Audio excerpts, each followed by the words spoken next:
Here we are. Here we are. Episode 7 of the I Am Your Friend podcast. I'm your host, Aiden Licker, and our guest today is our friend Carmen. Hello. What's up, Carmen? Not much, man. How's You have a very, radio voice. Yeah. You have a face for radio. Thank you. That's a good joke, and I've never heard it before, especially when I was a radio manager in Fredonia. Oh, for a second I thought you were serious, and I was like, fuck yeah, I got him. No. It was a very, very common joke. A dead joke, some would say. But it's okay. Dude, you have a face for radio. Double down on it. How's it been being home, man? Oh, I love it. Yeah. Yeah. Been going frolfing a lot? Uh-huh. Cool. Yeah. That was fun. I was so glad I went the one day with you and Bridge, and now I'm excited to keep going for the rest of the summer. Yeah, dude. I love frolfing. It's great, man. I've been talking about, and I was talking about it in the last episode with my buddy John, of just how I just need to get the fuck out of the house. You know, I pretty much, when it's nice out, I mean, my parents have a sweet backyard, so I just there all the time, but I never go and do anything, especially last year when pretty much things were shut down. But I got to find stuff to do. So I got some golf clubs. So I'm going to start doing that probably. Yeah. And then I got, you gave me that frolf disc. I'm going to go frolfing. For people listening that are like, what the fuck is frolfing? It's disc golf. We just call it frolfing, which apparently is an exclusive Shout out thing. Dish. Shout out Dish, man. That dude set every trend that we ever followed. Yeah. Dude, I was just talking to him about that the other day too. It's like everything that is cool, people think hip hop has definitely a huge influence in it, but hip hop culture really comes around skateboard culture. Bro, I literally, do you know Nick Cullis? No. I feel like you might. I don't know. He's Orchard Park dude, but I had him on a few episodes ago, and he's a skateboarder, and we were talking, I brought up that exact point that everything that is cool in the modern era that as we know it 100% comes from hip hop and skateboarding. Yeah, absolutely. That's where everything that's cool is. Yeah. Yeah. Totally agree. Yeah, totally. I find it really uncomfortable to have a conversation with someone and just be staring in their eyeballs. Okay, we don't have to look at each other. No, I'm gonna do it for the longevity of this podcast. I mean, we've been friends for a long time. Yeah. I forgot how old I was for a second. I was thinking of the year. Yeah. And I'm like, it's 2021, and in my head I'm like, oh, I'm 21. I'm not. I'm 26. So we've been friends for 15 years. Dude, also, age doesn't matter from 21 to fucking 30. Probably 35. Yeah. I feel like 30 is a big birthday. Yeah, so for that sure. 1 year matters. And then from 31 to 49, it's who gives a shit? Yeah, maybe. I always I talk about this too, about how I feel like 30 is not what it was even 10 years ago. For sure. Just because of the way that everything is changed and the way it takes people longer to get established. I feel like 30 is the new 25. Yeah. Yeah. Where you spend more of your 20s now trying to, where maybe 10 years ago, your 20s was more like your teens, or maybe late teens, of just you're finally getting figuring out who you are and trying to figure out what you want to do in life. And it, in just today's world, that takes longer. And so that's why I think your 30s is when you might finally, I mean, everybody's journey is different, but when you get to your 30s, it's all right, I know who I know who I want to be around. I know what I'm trying to do with my life.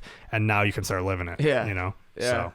I don't know. I feel like there's just a lot of weird stigmas around age. Yeah. You know what I was really bummed about? What's up? Everyone's so you turn 21 and it's sick, I can drink alcohol legally now. I can go to bars and do whatever. Yeah.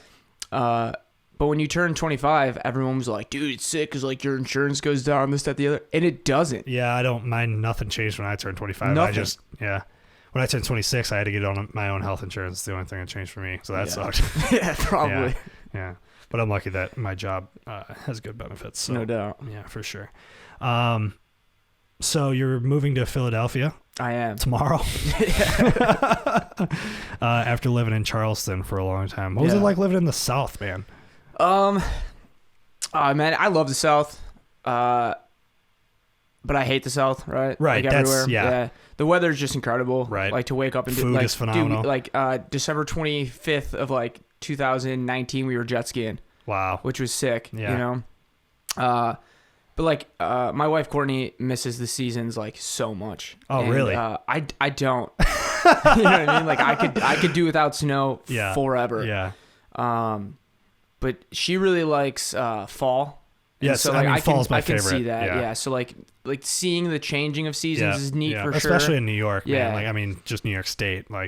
There's a lot. I feel like a lot of people don't appreciate all the sites there are to see in New York State. For sure. There's a lot of really, really cool places to go, and especially for like, you know, the fall weather, it's like there's a lot of really beautiful places around here for sure. Yeah, like I want to live in as many places as I possibly can. Yeah. I think that's like super fun. And like I know so many people from like Europe that like when they graduate high school, instead of just like going to college, they'll just travel for a little while. Yeah, I wish I would have done that. And like, you know, Europe is relatively small compared to the States. Right. Like you can go a lot of places in a small Europe. amount of time. Yeah, exactly. Yeah. We're like, for us, it's like, oh, I want to go, like, isn't it like someone born in Buffalo? It's like the first thing I think is like, oh, dude, I want to go check out Italy or Ireland or whatever. It's like, I've never seen Idaho. You right. know what I mean? Dude, so that was kind of my argument for a while. Not an argument, but just like my viewpoint for a while was like, I want to see everywhere in this country before I start putting myself in a place where I am, you know, different. Different. Like I want to like settle into it, like because you're going to get culture shock around your own country and all that. I mean, this is a big fucking country, dude. Huge. And there you can have a completely different experience everywhere you go. And people are so different. So different everywhere.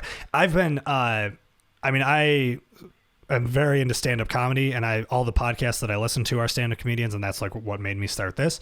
But I listen to them talk about just like touring and just traveling around the country, and just like, especially as a comedian, you just are like presenting to a different crowd, and they're just like, and one night you could tell all the same jokes, and it'll crack up, and then the next city over they hate it.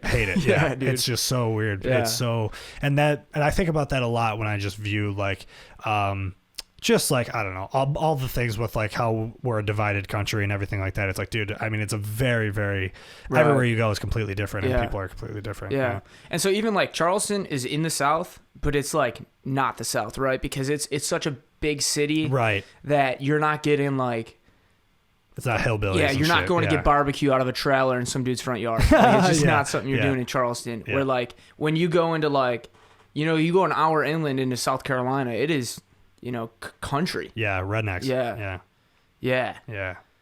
I don't know. I don't know if that's an offensive term, nor do I care. But I think they like call themselves rednecks. Yeah, I think they're into it. Yeah, for sure. Yeah, dude. But like those people are just like,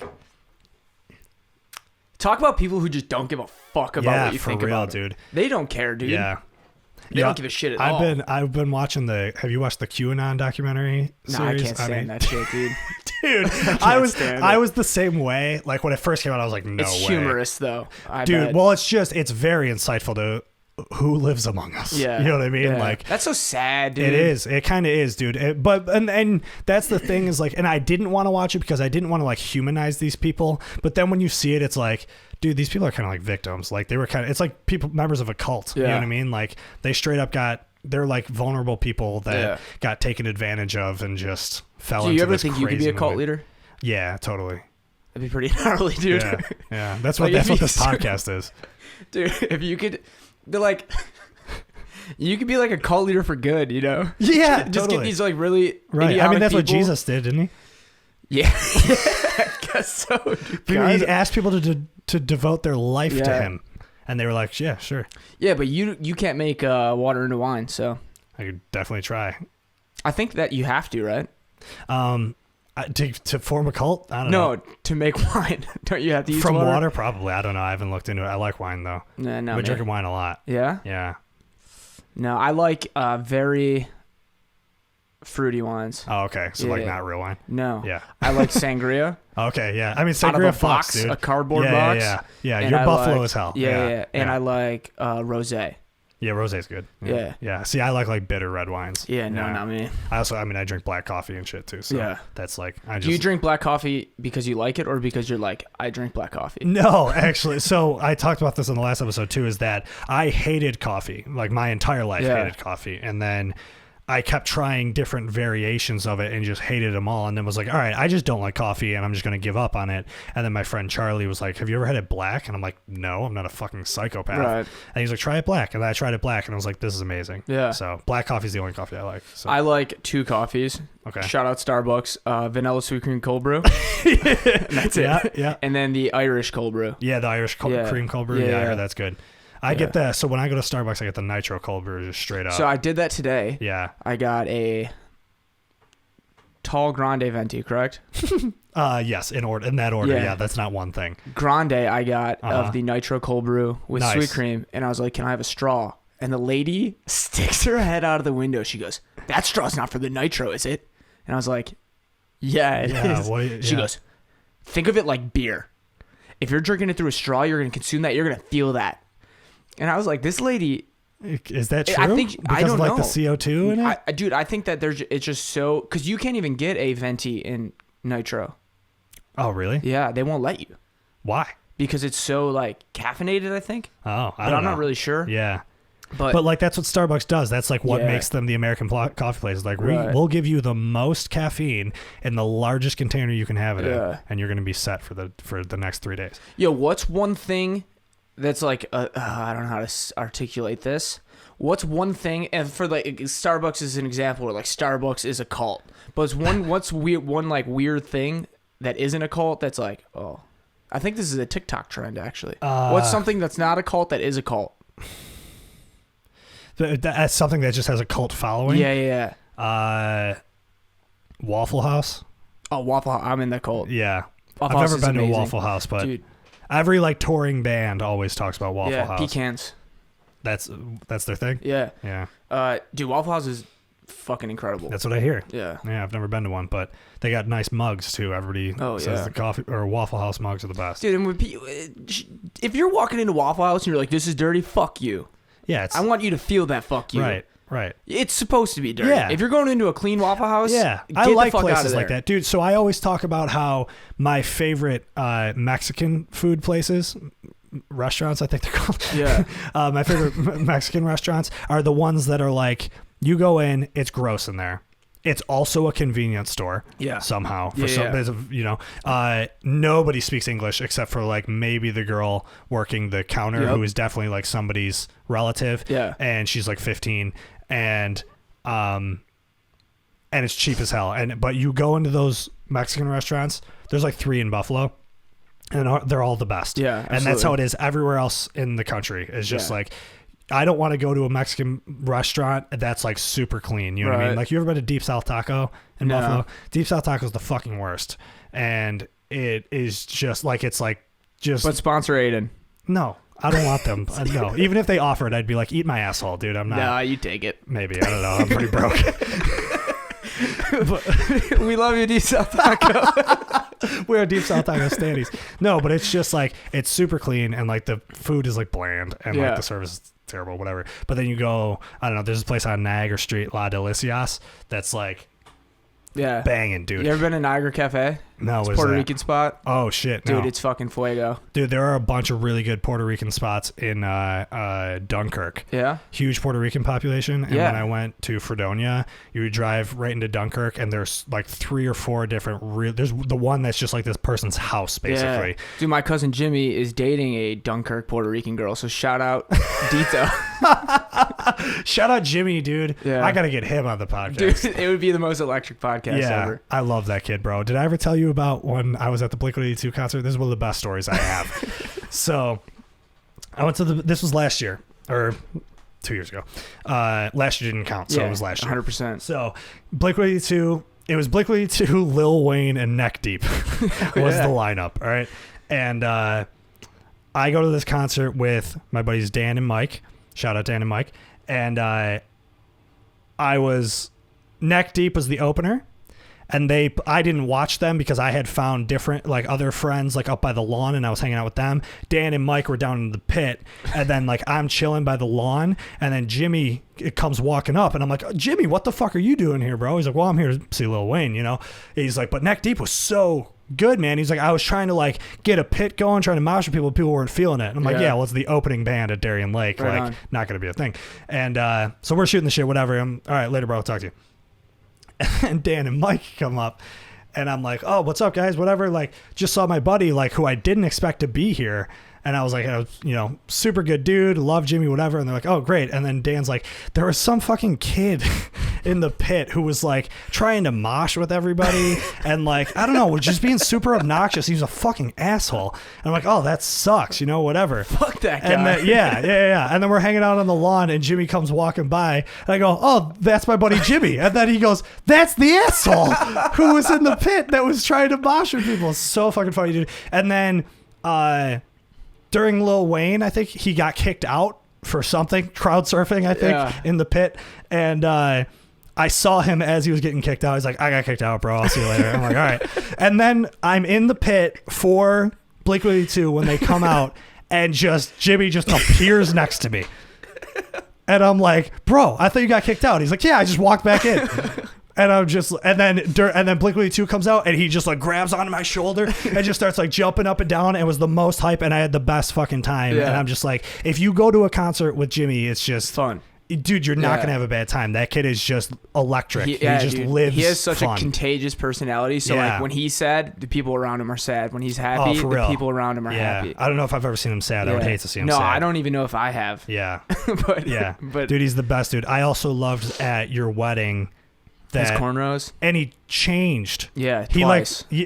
So he wore one suit to the reception or to the ceremony and then a different suit to the reception and then he was wearing a blue suit with bright yellow Yeezys and he had cornrows in and I was like, I fuck with this dude so hard. And that he came to Vegas with us for your bachelor party. 18 years old. And winning more money than all of us. Yeah, absolutely nuts, dude. Like the balls for an 18-year-old to show up to Vegas for a bachelor party and have the best time out of anybody. Oh man, Vegas, bro. It's so fun. What was that pool club? Oh, dude, I honest to God. Wet Republic. And if you have never been to Wet Republic, go to fucking Wet Republic. Bro, when I tell you. All right, now I drank no less than 1 gallon of chlorinated piss water. Yeah, absolutely. Put that on the record. That was nuts, dude. That party or whatever we were at. Who was DJing? Zed or somebody? Zed, yeah. Yeah. And we're just in the pool being assholes. Yeah. And I remember actually the DJ was Ty Hayden. Ty Hayden got up in front of everyone and just pretended to DJ. Oh, I do remember that. Yeah. He just got poolside and like pretended to wear headphones. Yeah, dude. Oh my, that was literally probably the most fun I ever had was that pool party. That was absolutely nuts, dog.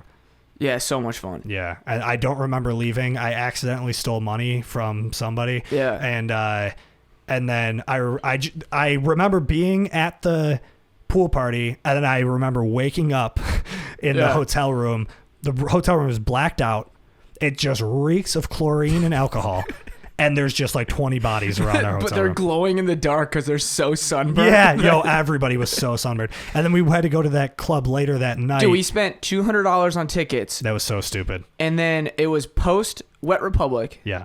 We were get there. hungover as shit. We get there and we're like, nah. Yeah. And then I think Jim Bob and Kev. And Ty, I thought too. No, maybe Ty left. No, Ty stayed for a little bit longer than everybody else did. But yeah, Kevin and Jim stayed at this club and I was like, nah, bro, I'm out. See you later. I made it to the club. I got in. Yep. And then as soon as I got in, dude, that whole thing was so fucking stupid. And they give you the gift card for the drinks, but it's like $50 a drink. And I just was like, can I get a water? And they're like Fiji water, bottle of Fiji water, normal ass bottle of Fiji water, like $12. Yeah, and I'm like, fine, give me 2 of them. And I just drank 2 Fiji waters and I was like, I'm going back to the hotel room, bro. I can't do this. And they had hot and spices at their McDonald's before everyone had hot and spices. They were the only McDonald's I had ever been to in like 10 years that had hot and spices. And then fucking Arkansas. I never got rid of them. What's Arkansas like? What do you think Arkansas is like? Yeah, probably terrible. Yeah. Little Rock, which is like the city. Yeah, it's cool. All right, yeah. I assume every state has some big city that's decent. No, you know what I mean? Oklahoma, nothing good. I can't even name a city. Okay, Oklahoma City, not cool. Not cool. Tulsa, not cool. Really? If you live in Oklahoma, sorry. I don't think there's anybody who listens to this who lives in Oklahoma. I remember. So part of my job, we have to like go to Oklahoma for some training or whatever. And I get there. So there's a big city next to this really, really small Oklahoma city. And you have to fly into this big city and take a 2-hour cab ride to where we go. Hate that. Bizarre. I get off the plane And the cab driver's like, where are you going? I tell him I'm going to Altus, Oklahoma. He goes, sorry, brother. Oof. Get in. So we start driving. He goes, yeah. Here in Altus, you can watch your dog run away for 3 days. Yeah. Oh, I remember you when you were living there. We FaceTimed each other, and you're like, "Bro, I'm the most miserable I've ever been." Yeah. And then so like Courtney, I told Courtney, I was like, "No, it's really bad." Like, I'm not joking. I think in the entire city, there's a Walmart, an Applebee's, and a Jersey Mike's. Oh, they got Jersey Mike's. Jersey Mike's fucks. Shout out Jersey Mike's. I don't think I've ever had Jersey Mike's, but I've heard it's good. Dude, so good. Is it like this place you were in had, one stoplight kind of place? No, there was no stoplights. Oh, okay, just a blinking yellow? Yeah, but everyone would be like, drive past Legless Tom. And there was just a dude that was hanging out in this Vietnam one block. vet. Yeah, probably.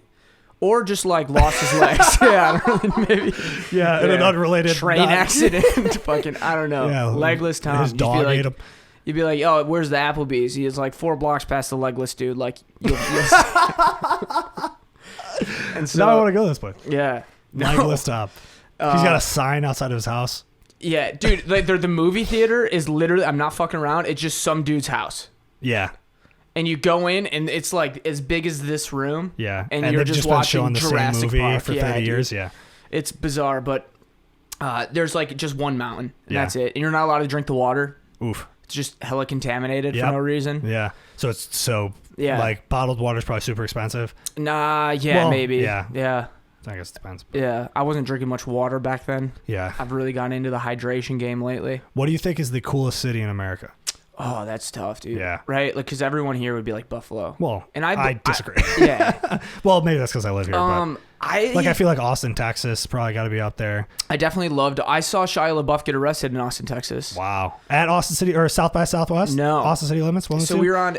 They have the most popular street in Austin is like a numbered street. I'm almost positive it's 4th Street. Okay. But we literally pull up. We went and we rented because we were going from San Antonio to Austin, and my buddy was like, "Yeah, I just got a Hyundai Sonata like rental. Like, come on." Sure. We get there. No more Hyundai Sonatas. They gave us a free upgrade. So there's like 8 dudes in a fucking 2018 burnt orange convertible Mustang. Let's go. Let's go. Party. So the boys were out. And, doing hot boy shit. Yeah, dude. And so we pull up to Austin. I'm not fucking around, dude. Literally, we took one step because they like shut down the entire street for when like it's like the nightlife. Yeah. And as soon as we get out, they're dragging this dude out of a bar, and there's like a really big crowd. And we're like, oh, I got to see what's going on. And it's Shia LaBeouf, and he's yelling at these cops. He's like, dude, he's. I love him. Yeah. I stand Shia. He apparently, I just found out this recently. I also was a Shia stan, but apparently he was like extremely abusive to his ex-girlfriend. But also, like, don't date Shia LaBeouf. You know? I think Shia is abusive to himself. Right. Probably. Well, yeah. So it's like, I don't know. I mean, yeah, obviously, like, I'm not going to defend that. I'm not going to condone it, but I'm going to pretend I never heard it. I love Shia LaBeouf. Okay. Yeah. All right. Unless he did do horrible things, and then cancel. I don't know. Read into it for yourself. Yeah. But so he's yelling at these cops. He's like, I'm in the army. I'm in the army. And the cops are like, dude, you're Shia LaBeouf. Yeah, he's you're like, from they literally Transformers. said that. Yeah. Dude. And so the guys next to me, the biggest fucking dude of all time, right? Just like cowboy hat, cowboy boots, just as Texas as you can get. Yeah. And everyone's throwing beer cans, right? And the dude next to me just goes, "Where's Bumblebee now, asshole?" Nice. And so, dude, the crowd just fucking felt it. Yeah, of course. What a good call out. Where's Bumblebee now, asshole? And that was it. It was awesome. But coolest city. Oh, it's so tough. Yeah. There's a lot of really cool cities. Yeah, I haven't been to probably most of them, but I'm trying to think. I mean, I love Texas. Yeah. Texas is just a really, really cool place. I'm going on tour in November, so I'm going to be seeing a lot of new places, which I'm really excited about. And that will complete my, what I was saying earlier, where like I want to see this country before I go anywhere else. Yeah. So like, I don't like, ironically enough, right? Because I'm moving to Philly, which is like the 6th largest city in America. Yeah. But like, I don't love giant cities. Yeah, I don't love New York. I appreciate New York City. Yeah. I think New York City is super cool. I love New York City. I've actually been considering moving there. Yeah. Within the next few years, maybe. That'd be cool. Yeah. There's so much, especially for like your right. Yeah. That's like that's what I'm saying. I just feel like it's just a place that I would thrive. I just feel like I'm beginning to. I don't know. It's tough with the pandemic and everything, but to judge that, and I feel like that's what's making me want to bounce is the pandemic and everything. But I just feel like I've almost outgrown Buffalo. Right. You know what I mean? Like, at least for the time being, I know I want to like live out my life here for sure. This is my home and it will always be my home. But I feel like I need to leave and come back for sure. And just because I feel like I'm just continuing to grow and learn a lot about myself. And I feel like I need to put myself in a new place to kind of keep rounding that out, you know? Two things. To answer, Charlotte, North Carolina, my favorite city. Okay, cool. Yeah. I've never been to Charlotte, but I hear awesome things. But dude, just what you said kind of like made me think of this. When I left for work, I didn't like it never registered in my head like this isn't my home anymore. Yeah. And so I remember the first time coming home, I went to my house, right? And I go upstairs and my room is different. Yeah. And it's like my mom's room now. Right. And I'm just like, what the fuck is going on, dude? And that's when it hit. I was like, I will never live here again. A very similar experience I had was graduating from Fredonia and moving home, and then like going back 2 years later for when Len was graduating. It was his senior year Fred Fest. Yeah. I was like, all right, this is my last reason I'll ever have to go back to this town, right? So I go to Fredonia for Fred Fest for Len's senior year, and that's kind of, it was my first time going back, especially Fred Fest. It's such a, as much as everybody knows about it, it's a really cool thing to experience when you live there, and unless you're like 55 and if you're a townie, most of the townies usually go camping that weekend. But no, it was just like going back 2 years after and back to this town that used to be my home. You know what I mean? This was like where me and like had the best of friends I ever had, and just like, where I was doing really well, where I learned so much about myself and about just life in general, like the amount of life lessons I had learned here. And then going to BJ's, which was the bar I lived across the street. My friend Pat worked there, and we booked shows there together, and just there's so many memories in that place, you know what I mean? And then going back there 2 years later and kind of I like sat down in the corner and I just looked around the bar, and I'm just like, it's not ours anymore, man. You know what I mean? Like it used to be. Like, and I looked across the street and like, that's my old apartment. And it's like, but somebody else lives there now, and it's like, and they're having their own experience now, and I have to move on with my life. And it's just real weird when you go back to somewhere that you considered your home, and it's not your home anymore. Yeah. I hated it. Yeah, I can imagine. That's got to be tough with it as often as you move, that, you're buying homes and only living in them for, I don't know, 5 to 7 years maybe, or I don't know, man. Like I've been like, I don't get attached to like things like that. Really. Like, cause like it was super exciting when we got when Courtney and I got our first home, but it never felt like we knew that it was going to happen. Right. Yeah, exactly. So you didn't get attached to it. Yeah. Yeah. We're like, I feel like, especially kids our age, like if they do get a house, it's like, this is, like this is our first home. And right. Yeah. Especially like kids we grew up with that never left Buffalo and just are buying houses now and settling in the place that they've lived their whole lives. It's like, that's your permanent home. Yeah. You got a 15-year mortgage. You're going to stay there for 15 years probably, and, so that's a completely different experience. I don't know. I'm weird. I feel the same way about like just sentimental value of things. Yeah. Like I'm not like really a sentimental person. But then, dude, I'm so weird where like I'll have something like a box for something, and I'm like, oh, I can't get rid of that box. Yeah. That's my fucking box. Dude, I have a shoe box in my room. It's a Vans shoe box, and it's just been building up since middle school probably, of just every like concert ticket stub, like anything, like stuff probably from like prom and like any like life event I ever went through, like just some little trinket that I just throw in this box, and that's basically just like my sentiment memory box, and that's all I have. I have a lot of stuff. Would you save it in a fire though? Probably not. Not over like my fucking guitars and shit. You know what I mean? Yeah. Do you have your first guitar? So my first guitar I gave to my niece.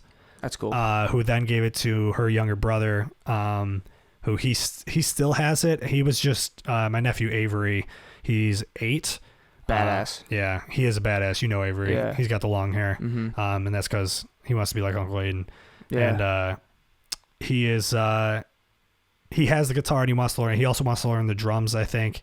So him and I are starting to form that kind of bond, and I'm stoked on it. I'm trying to get Pierce on it too, but Pierce is like, nah, bro, I just game. Pierce is like, he's a Fortnite like genius. He's like probably like, I'd like to think he's one of the best in the world. I know he's not, but he's nuts. He's nuts at Fortnite, and like that's his. He's really good at hockey, and he's really good at Fortnite. And Avery's really good at hockey too, but Avery like definitely wants to do something more artistic and stuff. So, but he has my first guitar ever. That's cool. And then my first electric, so that was an acoustic guitar that I literally had when I was like 3. And then my first electric guitar, I kept up in the rafters of my basement for a while. And then I just last year, maybe 2 years ago, again, last year didn't happen. So, I completely gutted it and I'm rebuilding it. So I built this guitar right here. So I am going to do the same thing with that, where it's like, you know, I'm never going to, like, it was a shitty guitar, right? It was like a $200 guitar, whatever.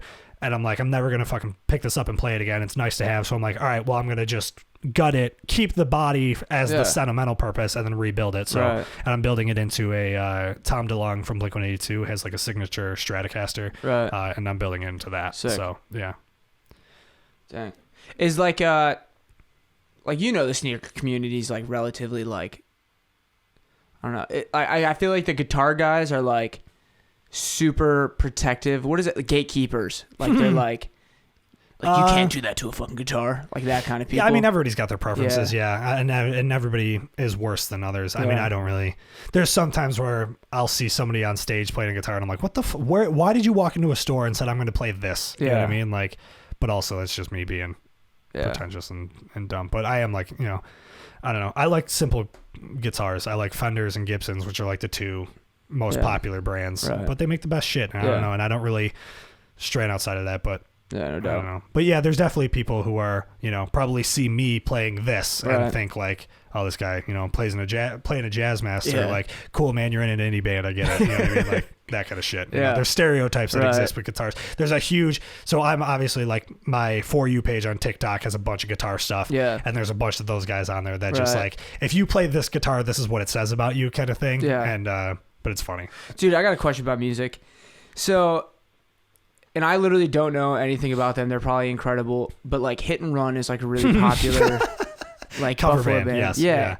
So like, but I would say like people know Hit and Run in Buffalo. Oh yeah, right? Yeah, yeah, of course. Do you think Hit and Run is like content with that, or do you think that at one point they were like, I want to be famous, like I want to be a band? I assume. I think the cover band thing is always, and as somebody who has played in both original bands and cover bands, I feel like the cover band thing are guys who, you know, tried to just couldn't go for it and just like maybe weren't good enough, didn't really. I mean, it's completely different to be able to play somebody else's songs and write your own. Right. It's two very different skills. So, you know, if you couldn't, you know, if you were trying to write your own stuff and just couldn't figure it out, you know, and it was just, you got really good at playing somebody else's songs, you're just going to do that. I also find that, most people in cover bands aren't like insanely talented. Right. I mean, they are. And I don't want to, you know, come how hard is it to play Don't Stop Believing? Right. I mean, it's hard to sing for sure. So like, that's what I mean is like, there's some of the, like the singers of Hit and Run are phenomenal. Like they're extremely talented. They're better than I am for sure. But like, you know, nobody's like out of this world talented guitar players or whatever, like in these bands, you know? And that's why it was, and now where I'm about to go makes it seem like I'm saying we are, but we're not. But I think my band, so Post Prom, we do a 90s cover band as well called Posture Promise. And we just made Post Prom longer. And, but like we are a band that is an actual original band and practices and all the time and, you know, is really tight, that this was just like a fun thing for us. But because we're so good in our craft, it was like, we were a good cover band. You know, it was like watching musicians actually trying to go for it. Where like for Hit and Run, it's like these guys that, you know, are in their 40s and 50s and are just there for the beer money, you know, like, so I guess that probably plays a factor into it. Do you think that like, I don't know how to say this really, but like when do you think they were just like, it's probably not going to happen for us? Like, let's just do this local shit. Yeah. I feel like your 20s are where that happens, because that's where I see a lot of, I mean, and being, when I was a young person in the scene, you know, I was like in like the Buffalo music scene when I was like 13, 14 years old, you know, so seeing the people older than me that like started to get like a local following but never really took off, you know, then they get to like their mid-20s, whatever, they get into serious relationships and start families, and then you know, kind of give up. I don't want to say give up, but just you know, stop trying as hard to go for it. But Hit and Run didn't give up. Yeah, right. Hit and Run's exactly. still doing their damn thing. Right. Yeah. Shout out Hit and Run. Yeah, baby. dude, for real. And you know what? They make fucking sick money, dude. Yeah, there's a guy I work with who plays in the band Breakaway, which is they're basically the same thing. And they're also, I actually think Breakaway is better than Hit and Run. That might be a hot take, but that's, you know, it's just like, I know the bass player from Breakaway, and he's just like, you know, this is just what he does on this. He has a full-time job, but he just makes so much extra cash doing this. It's like just playing the same songs, you know, and just getting drunk. Bar mitzvahs a year. Yeah. Queen of Heaven. No doubt. Yeah. Wow. When's the last, have you ever been to a Queen of Heaven beer tent? Have I Queen of Heaven beer tent? No. Wow. I have not. That's crazy as a person who grew up in West Seneca that's like, dude, wait that's a like second. our No, Mecca. I had to, because I get community I mean, you've definitely days, been to the carnival. Days, yeah. For me, it was, dude, like, when you're in high school, that shit matters so for real. much. If dude. you're not going to that, you're a loser. Yeah. Everybody was going to Queen of Heaven Carnival and Community Days. Yeah. Such a weird thing about West Seneca. That was just like, I'd rather go to either one of those than like the Erie County Fair times a million. You know what I mean? 1,000%, dude. But like, I feel like that people outside of West Seneca and maybe like Orchard Park are probably like, nah. Like Erie County Fair is a big deal for a lot of people. I'm sure if you grew up in Hamburg, Erie County Fair is like the equivalent of that, because I think what it is for us is that, you know, when you go there, you're going to see everybody from school. You know what I mean? Yeah. And your teachers and your fucking... Yeah. And it was like where we mingled with East kids, right? So we went to West Seneca West. Like when you went there, like you saw East kids. And I didn't. Really? Dude, I could probably name on one hand kids from East I know. You know what's nuts is I feel like I have more friends now who went to West Seneca East than went to West. Yeah. Yeah, and that's just crazy. Because Fredonia, for some reason, Fredonia had a bunch of kids from West Seneca East. So that's like, you know, I have a shitload of friends from West Seneca East. It's nuts, where to the point where now people think I went there. Yeah. Which I hate. Yeah. I didn't fucking go to that piece of shit school. Yeah. Fuck that school. Fuck West Seneca East, bro. Dude, why not just have West Seneca? Yo. How often does this conversation come up? If they just combine the schools and had West Seneca High School, it would be elite, bro. We'd be sick. It'd be nuts. Yeah. How much does it? Because, dude, there's got to be people probably, like, I feel like a lot of old people in West Seneca probably, like, pay attention to the high school sports. Oh, yeah, you know? Dude. Who, like, these old people that don't really have much going on. Even I was like, what year did we win the States in football? I stopped playing football like my fucking sophomore year. Yeah. When West went to States, I was like, let's go Indians. Yeah. Right. And we're like definitely like we were like 4 years removed from high school. Yeah. I'm in South Carolina watching a West Seneca West game on like TSN. Like, dude, there's probably like, I have to imagine there's old people that, like, you know, they pay the property taxes, so they pay for the school. Right. And they care, like they probably go to the games just because it's like, this 100%. Is my town and this is our school, you know, whatever. And like, I just imagine, like, for those people, like, to have it be one big school where you have these, like, actual, like, competitive... Because that was the thing, like, I mean, obviously, I didn't play sports in high school, but just, like, West Seneca West was, like, the smallest school that was in the big large school districts. So, like, you know, we had to play up against Orchard Park and Jamestown and Frontier, these schools that were way bigger than us, and just get our fucking asses kicked. Right. Yeah. Yeah. Well, a lot of that does come down to, like... Because... In a high school environment, it's like Friday night that matters, right? Because you could be good, you could be amazing cheerleaders, field hockey, soccer, lacrosse, everything. If you're not winning football games, no one gives a fuck about your high school. That's true. Yep. Yeah, Friday night football games, man. That was. And then the craziest thing, dude, you and me also were like the guys in the crowd at the football games. It was, dude. It was fun. It was super fun. I mean, like, I am not. I guess I'm slightly embarrassed to admit it, but I have, if you go to our yearbook, I won most school spirited. Yeah. And it was literally because... Wait, no, what? Swear to God, most school spirited, yeah. That's hilarious. If you look in our yearbook, and I'm wearing the headdress and the... Canceled, so canceled. We were the Indians. I went full cancel. But... You're never running for fucking president, dude. No, never. You know what's funny? My mom just went and saw a psychic medium. She loves that shit. Yeah. And I feel like your mom probably loves that shit. Dude, my mom, Lilydale, I think it's called. Yep. Yeah. Right near Fredonia. Yeah. Okay. Yeah. Fuck that. Oh, you're not into it? No. Yeah. I like that shit. I think it's I'm a real. spiritual guy, you know? Oh, yeah. But like, I hate myself for... I don't want to know nothing, dude. Oh, okay. I don't want that guy. Nothing. Yeah. See, I'm into it. I love astrology and spirituality and stuff like that. Yeah. I hate astrology. That's okay. Dude, do you believe in astrology? I don't know. Like when people come up to you and they're like, "Oh, you're so here's matches right, with this." right. No, so here's the thing. Here's the thing is that it's like a lot of it is very taboo. A lot of it is just like whatever, people are just playing off of it. Like a lot of it's bullshit. Yeah. But there is like when you start actually digging into, because it is based off like real, like it's based on what's actually happening in the sky, like how the planets and the stars are moving, and that's what they say. And like when you're born, where the stars and the planets are like aligned when you're born affects like how you're, because like the vibes and shit like that, I guess. Yeah. So like I know it sounds stupid, explaining it to me makes it sound crazier than I may have thought it was. Oh, it probably is. Yeah. But if it's good for me, like if someone comes up to me and they're like, "Dude, your stars are aligned. Yeah, you're gonna make $8 million today." Right. No, so that's not it. That's not it. Yeah, but if they're like, "Dude, your luck is about to," like, you know what I mean? So it's like a lot of the times, like I don't know. The horoscope thing is where it gets weird, but there's like, I have an app that's called Sanctuary and I just like read my horoscope every once in a while. And sometimes it's just nice to like, if I'm going through something, I like to check it, and it's like, just gives me some sort of like validation. So like, I don't know if it's real, but it's good for me. You know what I mean? It just makes me feel a little grounded. It feels like something's bigger bigger is going on, know? And I like that. I was listening to some podcast recently. Oh, it was Whitney Cummings had the Lucas brothers on. Do you know the Lucas brothers? No. You ever see 22 Jump Street? Yes. The two black dudes with the glasses? Yeah. So those are the Lucas brothers. They wrote Judas and the Black Messiah, which was that movie that just won a bunch of awards. Super good movie.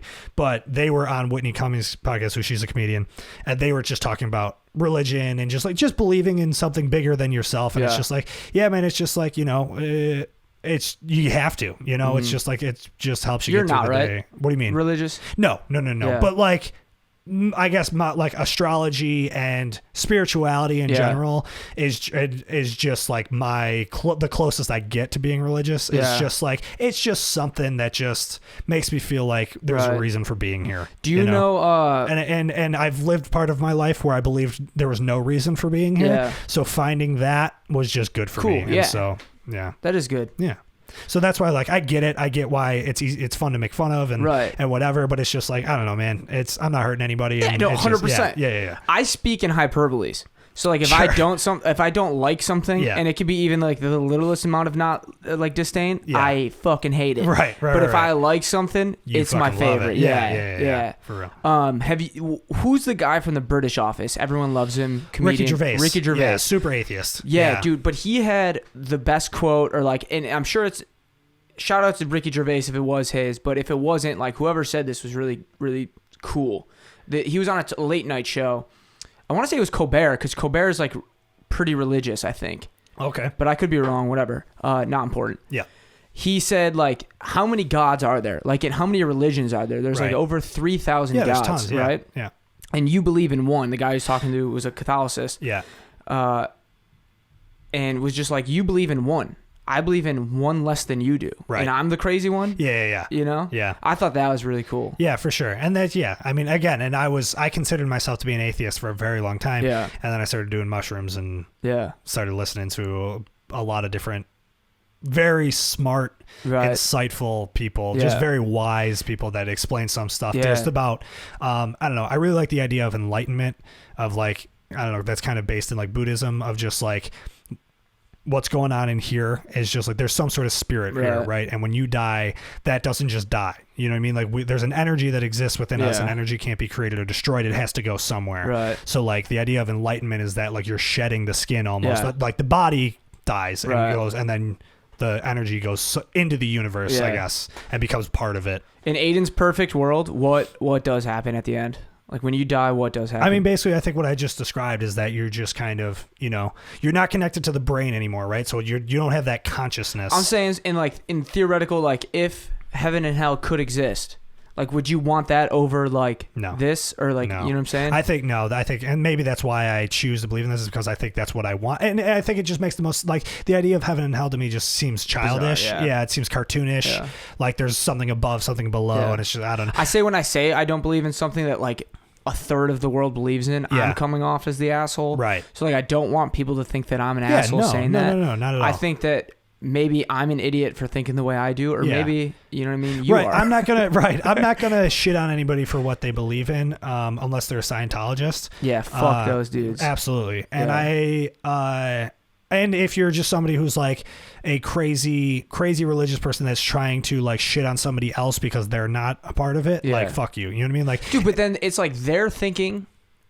like that's correct though. You know, that's what bothers me. So where, right, like, and that's the problem is they're thinking it's correct based on bullshit because like there's nowhere in the Bible that says like you should harass somebody because they don't go along with your values. Right. Like Jesus, like the whole, and I am actually got very into during the pandemic, got very into like biblical theology of just like studying the Bible and understanding it, and just the whole, because the thing is, dude, most of these like in the evangelicals or whatever you want to call them, like that preach this new wave Christianity, like it is so not what the Bible even is, you know. Like the Bible is, it's just love. Like it's all about just like Jesus was just like, dude, just be nice to people, man. Like, and just like, and the whole thing was Jesus like surrounded himself with people who were sinners and bad people because he wanted to accept them, you know. And that was the whole thing, is you accept the sinners. So if it is somebody who, if you want to truly believe that being gay is a sin, even though it's not, that's not based in anything,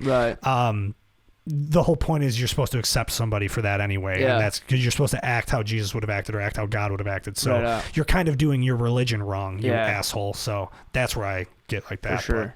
But, I guess in how I like to imagine is what happens is when you die, you know, again, your body and brain are shut off, and then the energy that existed within you just kind of exists within the you become part of the universe, you know. And we all are part of the universe, and the universe is part of us, you know. There's something connected and moving that's going on. So some kind of like the Force in Star Wars, you know, like no one, whenever I asked that question to a lot of people, and no one's ever just been like, you're dead. Like no one's ever just like, black. Well, that's what atheism you know what I mean? is. It's just like the lights are out, it's over. Yeah, which is like, which I think is part of it, because I think your consciousness shuts off, but I think you're this spirit, there's this spirit that exists with all of us that, you know, like as we exist, we're the brain, right? We are what's going on up here, but there's something else that reacts to the body, you know, like that where like anxieties come in and stuff like that. That's how, and that's maybe why I like it so much, like that idea so much, is because of like my mental illness. Like having anxiety and depression is like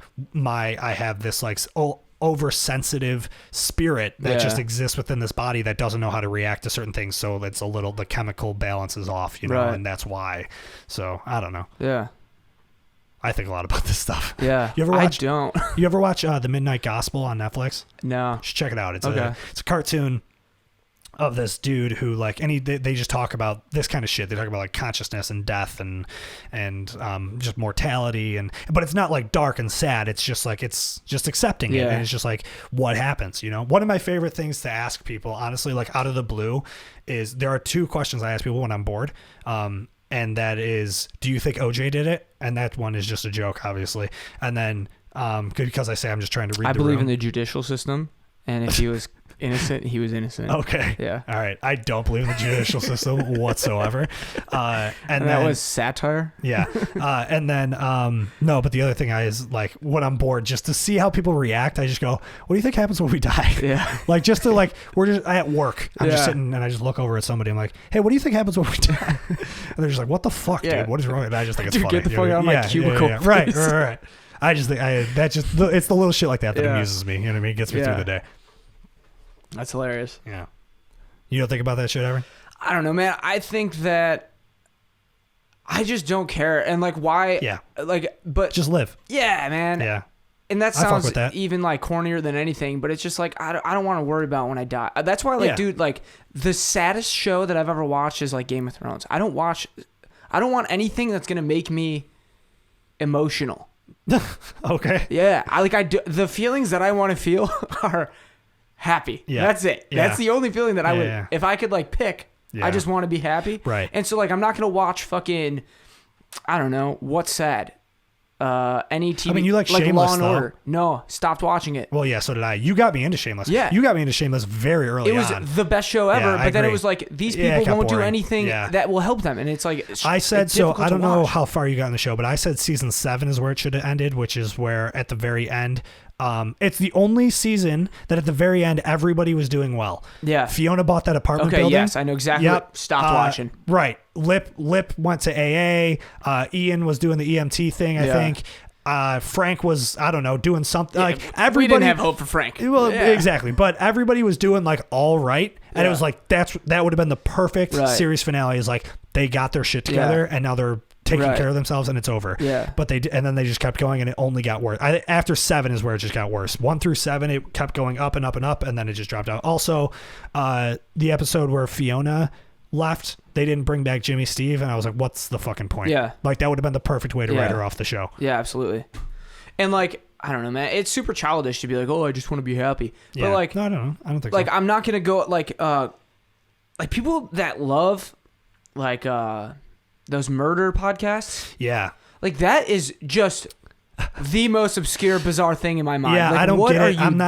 I don't know. And my mom is like the first 48 like same. My binge mom's watches the exact same, and loves it. But like, go watch Parks and Rec and laugh. Yeah. You don't have to sit here and watch these people get like murdered and get away with it, because they never get them in the first 48. Yeah, that's tough for me. That's tough because it's real. Yeah. And as a person who's just like, I don't know, naturally very empathetic, it's just like, we're just like making this into a show. Yeah. Somebody's profiting off of somebody else's death here. Sure. Like, so I don't know. And I don't know. It's just weird to focus on those things. But I guess I get a lot of people just want to understand the psychology of what could possibly bring somebody to do something like that. That makes sense. Yeah, so I get it, but not for me. Definitely not for me. I also I like drama series shows, like shows where like that deal with heavy topics and stuff, but not all the time. I need a balance. There's a lot of times where like I've been watching the show 6 Feet Under, which is an old show. It's from 20 years ago. It was an HBO show, and it's literally about a family that owns a funeral home. Mm-hmm. Very much Shameless-esque. It's like a very dysfunctional family. They all got a bunch of shit to go through, but it's very dark. Every episode starts with somebody dying. Yeah. And like is the course of the episode is them planning their funeral.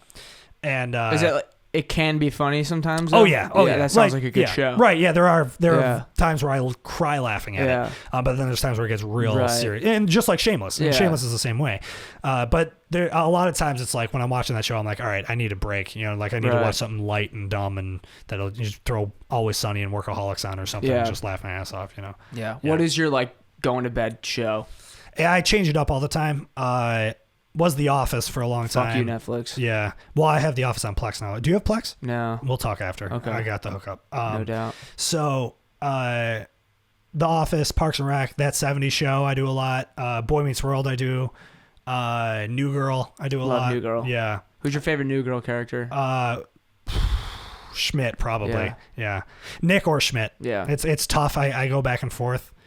But I don't know. I just love Schmidt, man. I love how just over the top he is. Very, very funny guy. Sometimes when I get mad at Courtney, I'll you go talk into Schmidt mode. Mode. I'm the same way. I'm the same way. Yeah. But like, to be annoying. Yeah, of course. Okay.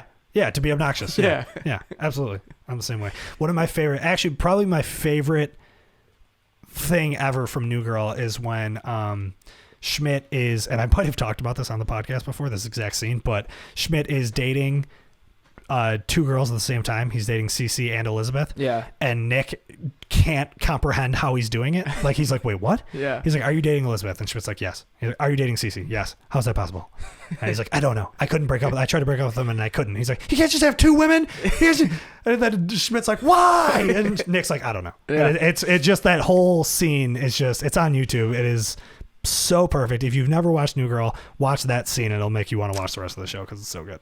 My mom watches a show where it is the guy is dating 2 women. TLC fucks,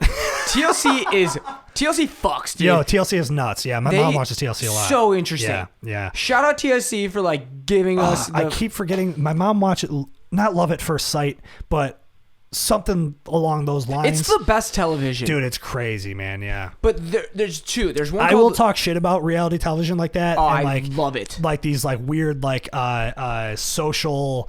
Whatever they call them, social experiments kind of shows. Yeah. Like I'll talk shit about them forever, but every time they're on, I'm just like, you get sucked right in. Sucked in, dude. So, dude, you watch The Bachelor at all? No. I talk shit about The Bachelor forever. I watched 2 episodes this past season, and I'm like, this is amazing. Yeah. Like you're so invested just in like what a ridiculous concept. Yeah. But like, everybody's in on it. You know, like people always talk shit about like the Jersey Shore. It's like the Jersey Shore is one I of the talked best shit about Jersey Shore for shows so long of all time because I was just this like teenage angsty, and I was like, I can't believe people are just gonna watch these people be terrible people. Yeah. And then I start watching it, and I'm like, oh, these are terrible people, and they're fucking hilarious. Yeah. And you learn to love them. Yeah. I don't. It's crazy. Yeah, like absolutely crazy. But my mom's watching a show now and it's not just like they're Mormon people. Like they're actually just like they believe in like several wives, right? And so polygamous? Yeah, that's the word. Yeah. But isn't polygamy is separate from all of the religions? It's just a way of life? Yes. Has nothing to do. There's monogamy and polygamy. Got it. Monogamy is done. One person. Yeah. Polygamy is multiple. Yeah, so these dudes are polygamists, but like in my head it's always like the dude's the scumbag, right? Because this dude's like, "Oh, I just want, you know, all these wives." Yeah, right? But it really is a lot of the time, and maybe the show like forces you to see the other side, but like the women want that life. Right. And I thought that was crazy. Yeah. I thought it was like cuz the one was married to this girl. Tiger Woods is living that life. Really? Yeah. I believe it.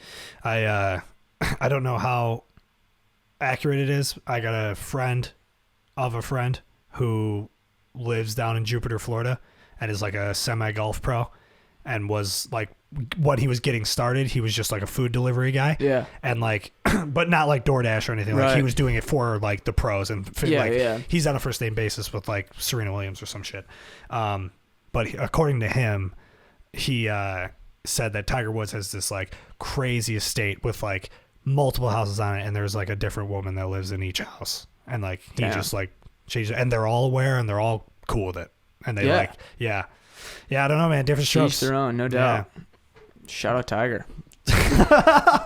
Maybe. Yeah that how about that, dude? How about like the fall from maybe grace. Maybe the most like cancelable dude of all time, but like borderline, you know, because I guess I don't know. I mean, he cheated on his wife. I don't really know what Tiger did. Yeah, I know that he got into like a car accident recently, but like golf is like the only sport. Golf and baseball are like the only sports I like could give one shit less about. You know.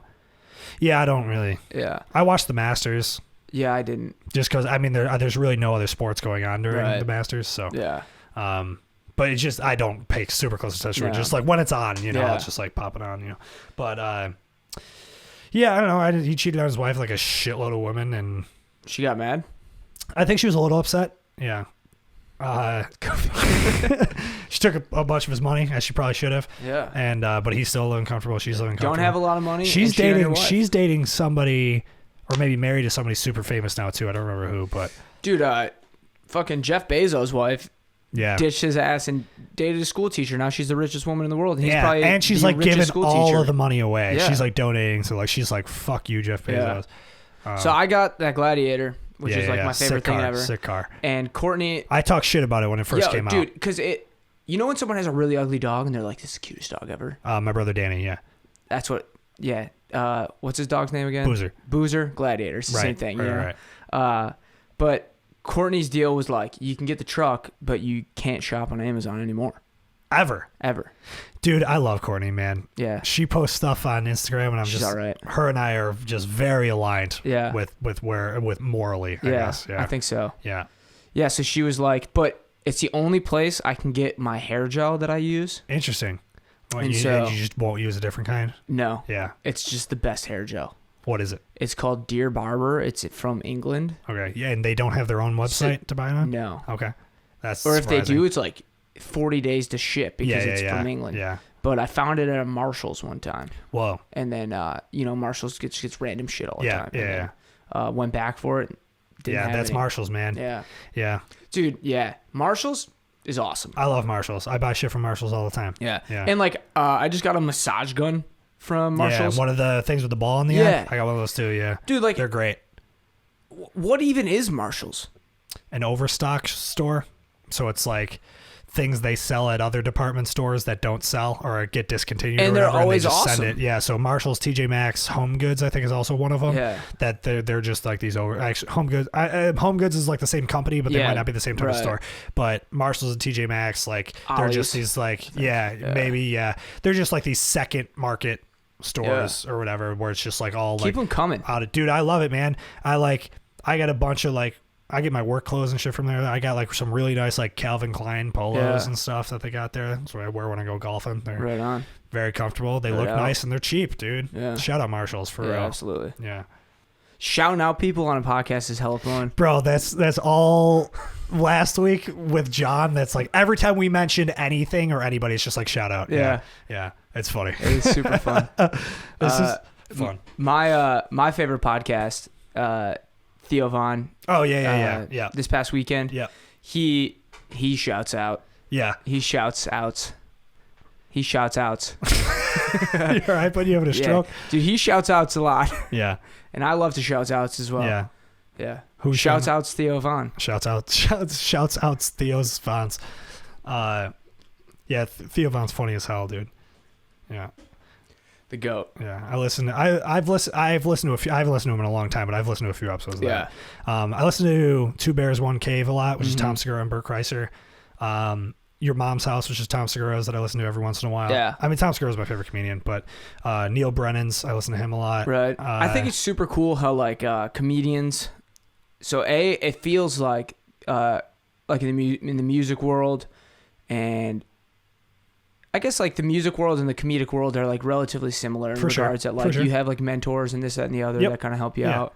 But like comedians really do help each other out, where like in music, dude, I feel like it may not be like for that. Sure. I love the camaraderie of like stand up, you know. And there's like the Cali cliques, like Joe Rogan's crew. Cali in New York. Like you could say that and like everyone knows who you're talking about. Right. And that's the whole thing, right? Is like, you know, a lot of people who, and that's why I am in a weird place morally with Joe Rogan, because you know, he has like very far right people and, you know, these but you don't think that's sick? Like, if you had the opportunity to have Tommy Loren on this podcast right now and just pick her brain about why she thinks the way she does. Well, Tommy Loren's an idiot, but I'm talking like he has people who are straight up like promoters of fascism and stuff, so I don't fuck with that. But I mean, to a certain extent, I think it's cool that he has people from both sides. But there's a line, I think. And he doesn't believe in that line, so I just don't fuck with that. But my thing is with Joe Rogan is he is a comedian, and I love stand-up comedy, and he is a comedian within that circle. And a good stand-up comedy. He is, dude. I think he's so funny, and I love when he has like celebrities on, and he also has, you know, he had Bernie Sanders on and Killer Mike, and so it's like I'm in a weird predicament with it where it's, you know, I don't know, like the whole thing that just happened with the vaccines.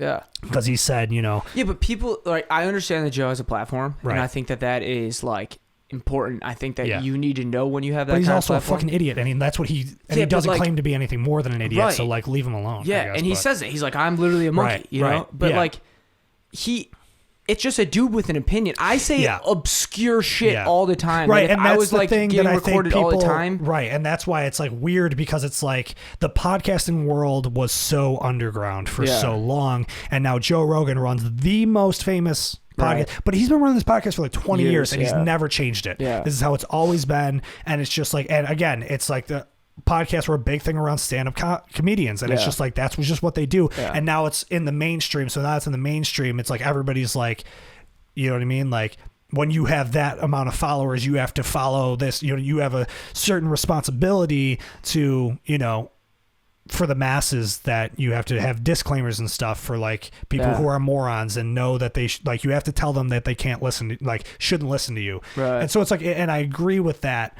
I don't know. It's just, but I also like respect that it's just like, dude, this is just like what he does, man. And it's just like, and if you're not into that, then don't fucking see. I think it has, not that I'm into that, but you know what I mean. I think it says it's, I don't know how to say this. I think it's better on Joe Rogan to have people like Alex Jones and like these. See, like, that's my thing is like Alex Jones is a fucking idiot. Yeah, like, but dude, like not only Alex Jones, I don't agree with. He is a moron. Lot of, yes, but like, and that's, it's almost comedic that he's. But he's one of the most entertaining people. And I agree, right? And that's where like a lot of people fall, because he promotes these like crazy ideas, but it's like, you know, and like part of. But dude, and like, I do not agree with Alex Jones ever. But Alex Jones isn't wrong all the time. I mean, sometimes he says things that are real. I don't agree with like 90% of the shit that like Joe Rogan has on some like really weird people, but like he does it to like it is equality, dude. Like that he is doing things that like he is just he's a free speech guy, and he's just gonna have people and on. I appreciate that so much. Yeah, for me, I just think, and especially, dude, this QAnon documentary also has me thinking about it, because that was the Pizzagate. whole so the whole moral dilemma of the website 8chan that hosted the QAnon boards that led to eventually like mass shootings. Shout out West Seneca West Elementary School and Middle School and High School. They do not have 4chan, 8chan blocked when we went to high school. That's crazy. Nuts. Yeah, you showed me 4chan when we were like 13. Yeah. But excuse me. Oh fuck, dude. What? We gotta clip that actually. Why? We can't say 4chan out loud. Why? That's like a thing in 4chan. I don't think that's a thing anymore. Dude, this documentary is on HBO talking about 4chan. No, we can't though. Okay. They'll come after us, dude. No, they're not. Dude, I want that. I want it on the record. I want that clipped. Okay, well, it's going to stay on. And they can come for me. They can come for me. Aiden, not me. Yep. This is my social security number. And Dude, the internet's so scary. Yo, it is. Well, dude, I think you should watch. Do you have HBO? No. Okay. I'll take yours. All right, you can use mine. Everybody has mine. But, dude, this QAnon documentary is like, the whole thing is nuts of just like I was saying, the moral dilemma of 8chan being like, this is 100% free speech, and you could post any fucking thing that you want on here. Absolutely no rules. Right. You know what I mean? But then it comes down to, okay, well, that's a child. Right. Yeah. Right. There's child porn on here. Yeah. You know what I mean? It's like, that shouldn't be free speech. Right. And it's like, so there's a line for everybody, absolutely. is the point I'm trying to make. And I think like, there were a few people who Joe Rogan had on that I'm like, this is a dangerous person. Right. You know what I mean? This person promotes very dangerous ideas, and they should not have a platform. Yeah. So it's just, I don't know. Do you think that Joe Rogan would be a good leader? Not of a country, just like as like, even just it depends. He'd probably be a good like coach. Yeah, I think people like that are like, I'm not gonna sit here and be like, oh, vote Joe Rogan for president. Yeah, I mean, he runs his own brand. Like Joe Rogan is a brand. He has a team of people, and he like is the leader of that. Are people that we need in positions of power that have the idea, that can see, like, because realistically, right? What do you consider yourself politically? I guess we're gonna do it. A leftist. Okay, so like leftist progressive, I guess. Right. It's the same thing. And so, do all of your views and ideas align with that? Now, yeah, I guess. Well, it's kind of ambiguous, but yes. So I'm pro-gun, right? So, right. But why? Because of the idea of, actually, I was not pro-gun until I heard Killer Mike on Joe Rogan, honestly. And Killer Mike is like very far left. But the thing is, there's this expression with leftism that if you go far enough left, you get your guns back. Yeah. And that's kind of what it is. It's just like, especially with it's a way that disenfranchises black people. Like the idea of guns and everything. So there's a social aspect to being a gun owner that I fuck with. However, I am not against like common sense gun regulation where if somebody's, there needs to be, I think, very strict background checks. If somebody in their web history has 8chan or 4chan, they should not be a gun owner.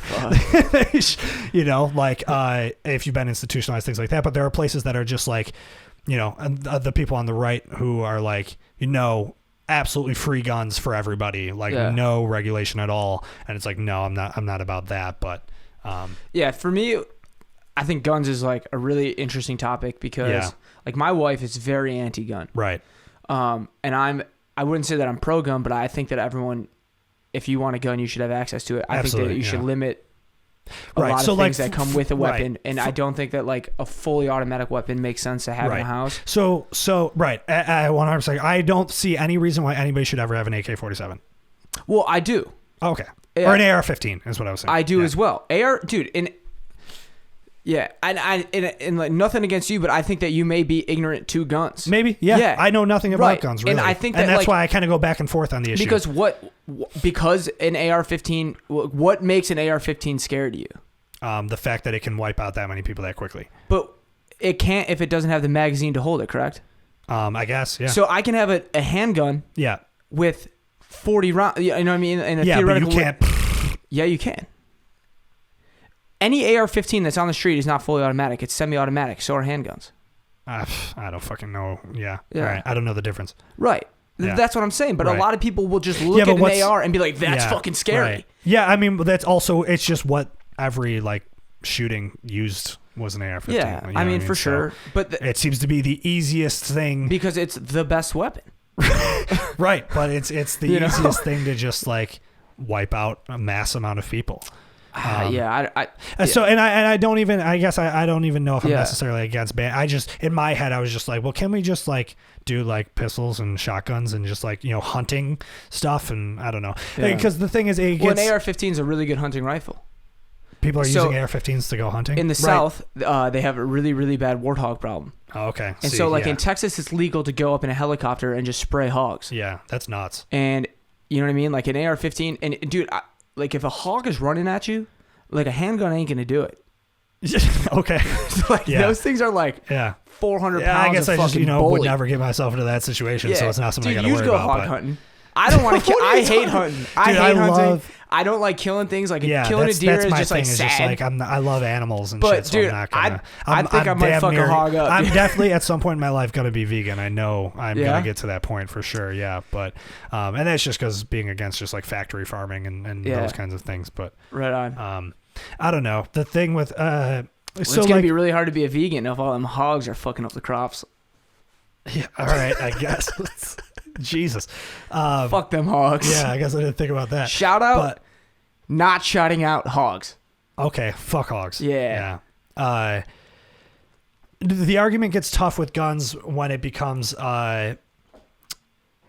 the thing with rising up against a tyrannical government. Dude, we have drones. That's what I'm saying. Yeah, we have an F-22. Drones and tanks, and and it's like, dude, we could, every single American could have AR-15s, and we would be absolutely fucked against the government. But it would be chill if everyone had an AR-15 and like China invaded.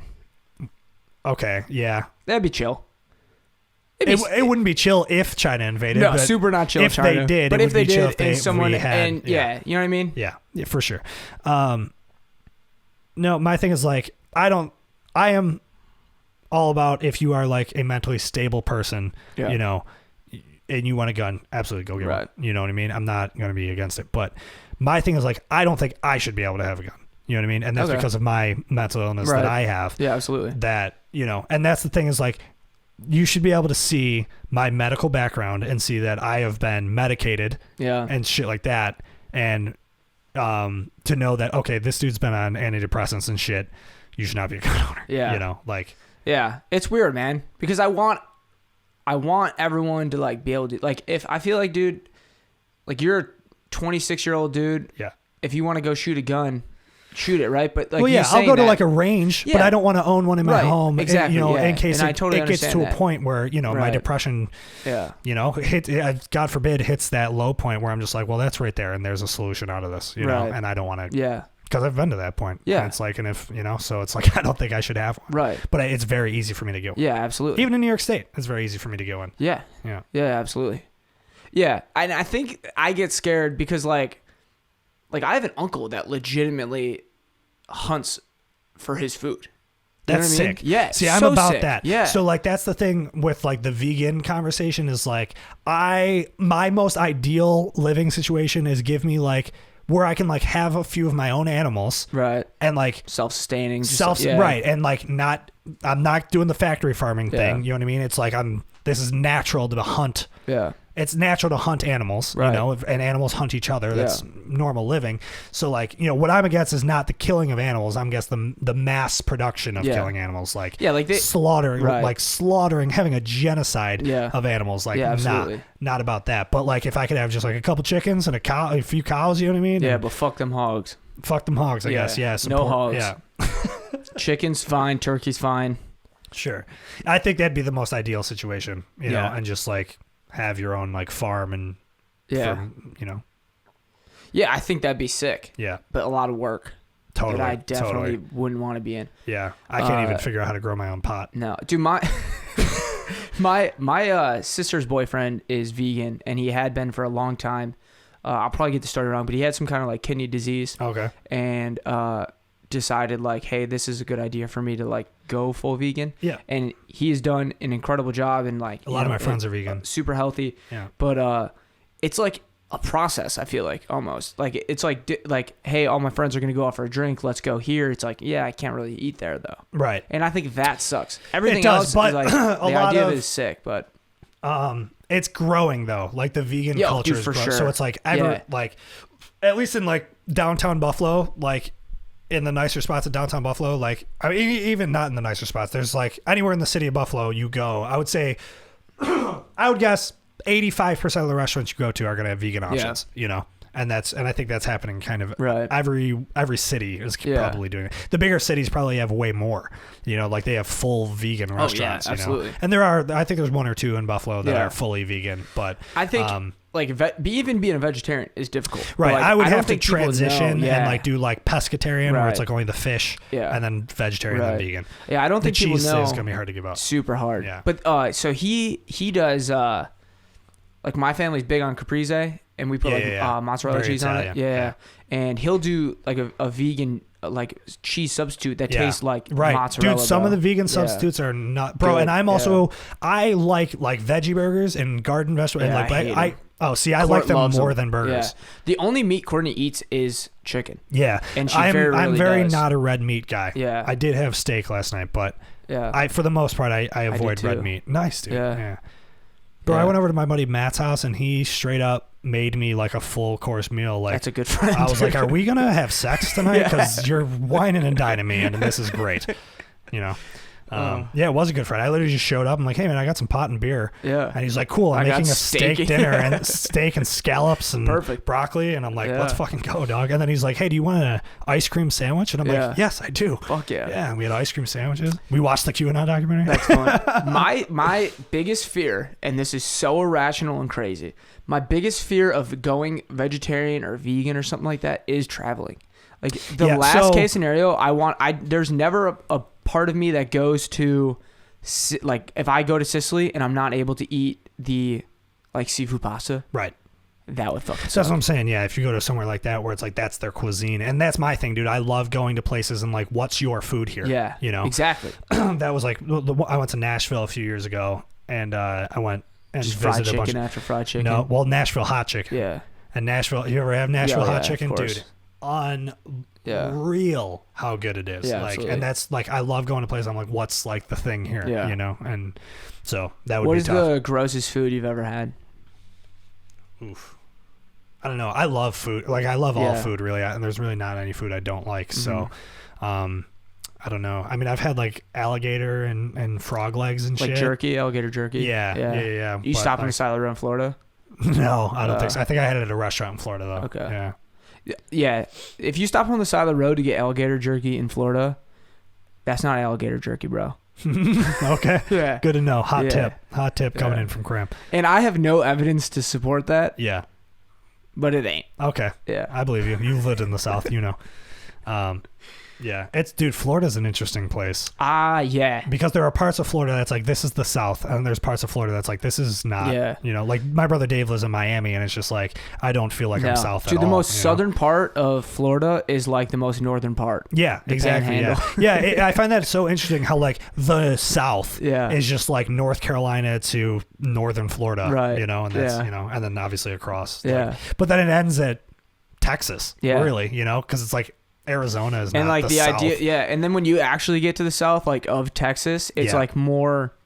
It's Mexican, basically. Yeah, it's basically Mexico, like El Paso, right? And shit. Which is like not traditional American Southern, like when I think of you know, fucking grits and shrimp and grits. Right. Yeah, it's interesting how the South is really just like the middle. Yeah. And then like the Midwest is really more east. Yeah. West Virginia is more southern than any place I've ever been. Interesting. Yeah. There's I've never been to West Virginia. I mean, I've driven through West Virginia, but dude, there's parts of Pennsylvania that I'm like, where am I right now? You know what I mean? Like, you ever go to Altoona, Pennsylvania? No. Dude, Altoona, Pennsylvania. It's just a shout out. Shout out Altoona, Pennsylvania. Absolutely. Cool.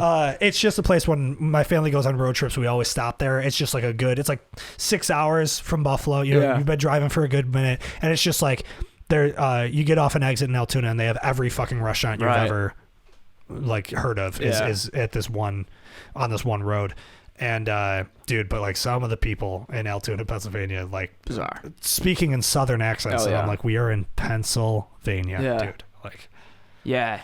Dude, because my job, like, we meet people from like literally everywhere. Yeah. And we have to work together. Right. And that's hard. Yo, and I wanted to ask you about that. Like, there's got to be people you work with that are just like, dude, when I was watching the QAnon documentary last night and my buddy Matt was saying, like, I wonder if there's people in that line of work that are like these people. And I'm like, I bet there are.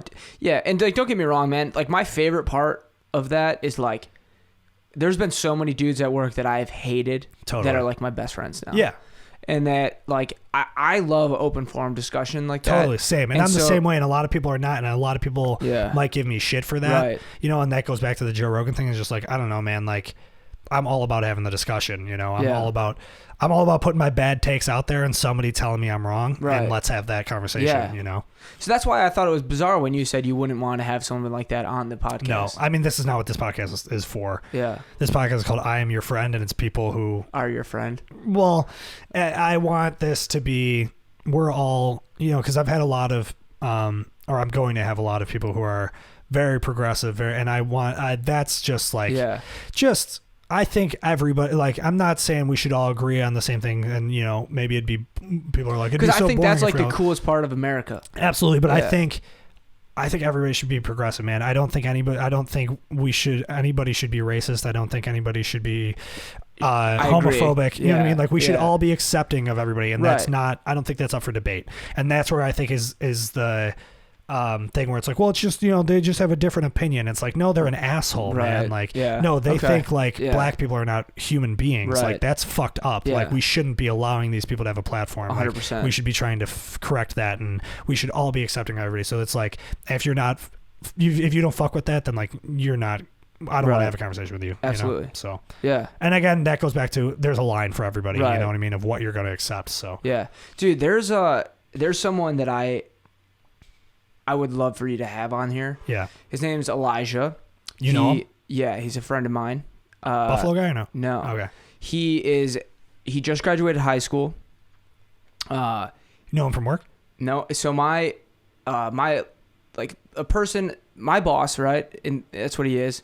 He was just like the best boss I've ever had, and like, he would tell you when you were doing something wrong, but he would steer you in the right way. Give you positive reinforcement. And, shout out Gary, man. Shout out Gary. If you're listening, I love people like that. You're dude. awesome. My boss like that right now is like that. Yeah. I have a really good manager right now at work, and he's like, you know, if you fuck up, he doesn't make you feel bad about it. You know what I mean? It's a learning opportunity, and it's like, and it makes you want to. It makes you want to correct that and do better and work harder. Like, I don't know. Yeah, I've had some dickhead bosses that are just like, they just shit on you, and it's just like, fuck that. Right. So yeah, shout out Gary. That's a really important. It's important, quality to dude. have as And I know that I'm never gonna be as good as a boss as Gary, but like, I one day aspire to be. You know, if I can like he's really helped me out throughout my career, and I shout out him. But his son, his stepson wrestled. Oh, okay. And I grew up wrestling. Would help him out. Like, I would go to the garage and just grapple a little bit. But this kid is the most, like, when I tears me up, dude. He's so his father's black, his mom's white, and he is darker complexion. Yeah. Not that it's important at all, but he is just like in high school at the time, and when all of this like racial divide has like really entered into the highlight of the United States. Yep. And he just is at the forefront of it, man. Like, doing car washes and just like trying to get a voice for. Oh, fuck yeah, dude. And he's just the most inspirational, enlightened, like he's just smart, dude. Yeah. And he doesn't do it in a way that's like everything is positive for the community. Yeah, everything is positive for like his. And that's how I want to be too, dude. Like, I don't want to alienate anybody. And or he's young, like that. dude. Yeah, right. He's that's a awesome. kid. Yeah, and that's he awesome, is, man. and he's going to NYU now. Sick. For film, and he's just the man. Yeah, definitely connect me with that, dude. I would love to talk to him. That sounds awesome. Yeah, I'm all, and especially like young people, dude. I love when I see like some Gen Z people like who are mark my words, Elijah is going to be in a position of power in the United States. Like, it's inevitable. I forgot to finish my story earlier, but my mom saw a psychic medium, and the psychic medium like brought my name up without my mom saying anything, and was like, he needs to get into politics. And she was like, he has a powerful voice, and he needs to keep using it. And and my mom told me that, and I was like, oh my God. Yeah. You know what I mean? Like, that's crazy. So yeah, Yeah. Mayor of West Seneca? Question mark. Mayor of West Seneca. We don't have a mayor, bro. What do we have? City council. President? I don't know. Or town supervisor. I'll be the. I don't fucking know. Bro. I have no idea. I tried to pay attention to West Seneca politics as a person who was like, we should care about all government, you know. But at the same time, like, I don't pay West Seneca taxes. I live with my parents, so I pay attention to Buffalo politics, though. Yeah. Do you remember, like 2 years ago, when we got into an argument about voting? No. Where? You were very anti-vote. Oh, yeah. Dude, I was a piece of shit. Some of my views were fucking terrible, and I'll be the first one to admit it. When I was 18, dude, I identified as a libertarian, which is like like a right-wing view of things. And and it's also the most privileged view of politics. So, like, dude, I've had a lot of dumb takes, uneducated opinions in my life, and I probably still do. For sure. You know what I mean? So, like, I recognize that, and I'm aware of that. Dude, yeah, in the 2016 election, I was like that. I was like, bro, this is bullshit. Doesn't matter. It doesn't matter, dude. Like, they made up the people running I was very like QAnon people. I was like, people running the country are making the decision for us, like whatever. And in my head, I was like, I was so convinced that Donald Trump was so ridiculous that I was like, there's no fucking way, dude. It doesn't matter. And then I didn't vote, and I'll admit it every time. And it was, one of the biggest regrets I have was being like that, of being this dumb fucking conspiracy idiot. And then when he won is when I was, and I literally, because I was posting on Facebook about it, just like, this is bullshit, like whatever. And then he won, and I literally went and saw how people reacted, and saw how people were like, this is terrifying. And then I went on Facebook and like apologized. I was like, I fucked up, man. Like, I really thought there was no way they were going to let this guy win. And then I realized the vote is what allowed that to happen. And never again, and now I'm all about the vote, dude. I'm all about express your voice in every fucking way you ever possibly can using the vote, for sure. Yeah. Dude, I think it's kind of bizarre that, like, when you listen to like these dudes that are in QAnon, it's crazy how, like, for a second, like, you'll be watching that documentary and be like, do they got something? Yo, dude, it really watch. You should, and everybody listening, like, maybe you think it, like, whatever, but like, there are points where this documentary is like, dude, what's good? Like, some of it is like, it could be. Yeah. There are a lot of, and that was the whole thing, is like, do you believe in coincidences? You know what I mean? So, because a lot of stuff lines up that you're like, if I was 18 years old and on 8chan, I'm QAnon, dog. I'm full in it. Yeah. You know what I mean? Like, I am full in it. As an uneducated, hell yeah, like, white dude, like, 100%. Yep. Yeah. And so, like, that's why it's like, you feel for these people that, like, kind of got by it. You know what I mean? But then it ends up, because I'm gonna get got, but I'm gonna get mines before I get got. Okay. Is that a line from a song? Marshawn Lynch. Shout out Marshawn. Okay. Shout out Marshawn Lynch, for real. I love Marshawn Lynch. One of my favorite people. No doubt. QAnon, yeah. The also amazing word. Yeah. QAnon's rolls fun right to off the say. tongue. Yeah.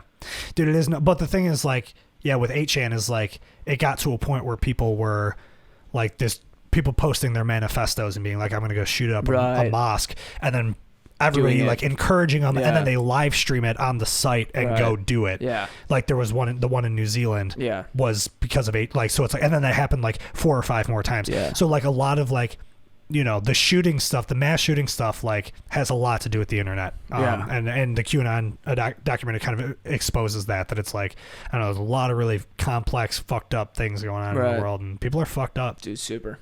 Yeah. And I'm sure you see that more than anybody with the amount that you travel and stuff. Yeah. Yeah, man. And that's the craziest part. Oh, man. I heard someone say that the other day about, like, basically, like, and my math's going to be off here or whatever. I don't care. Statistics wise. But, like, a third of the country, or a third of the world is, like, Catholic. Yeah. A third of the world is Muslim, or, you know what I mean? Muslim. And then, like, I think Hindu. Most of the world is Muslim. Yeah. Whatever. And so, like, this religion is saying that this religion's wrong, so a third of the world's going to go to hell because they don't believe, you know what I'm saying? Yeah.